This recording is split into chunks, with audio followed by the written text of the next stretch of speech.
சலைத் மாதா ஆலயத்தில் முழங்காலிட்டு சுற்றி வந்து பக்தர்கள் பிரார்த்தனை.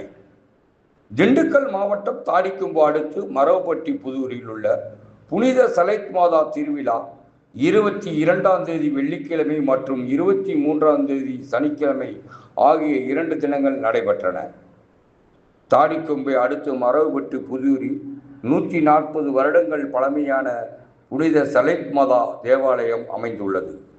இந்த தேவாலயத்தில் ஆண்டு திருவிழா கடந்த 13ஆம் தேதி புதன்கிழமை நவநாள் நிகழ்ச்சியுடன் தொடங்கியது.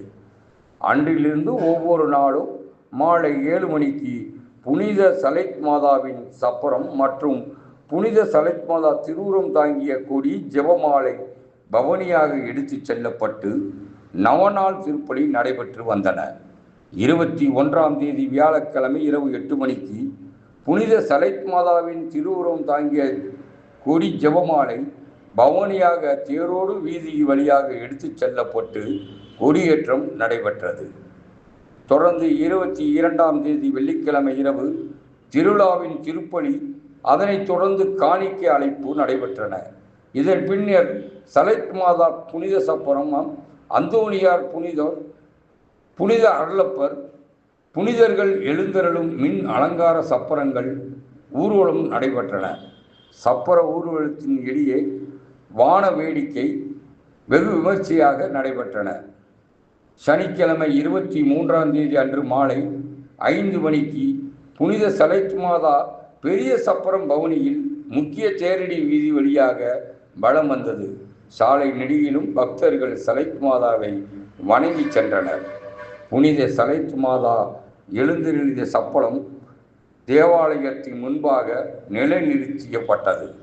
பின்பு பொதுமக்கள் தங்கள் வேண்டுதல்களை நிறைவேற்றும் வண்ணமாக, நன்றியை காணிக்கையாக செலுத்தும் வண்ணமாக நூற்றுக்கணக்கான ஆண்கள், பெண்கள் மற்றும் சிறுவர்கள் மெழுகுவர்த்தி ஏந்தி முழங்காலிட்டு சப்பரத்தை சுற்றி வழிபாடு நடத்தினர்.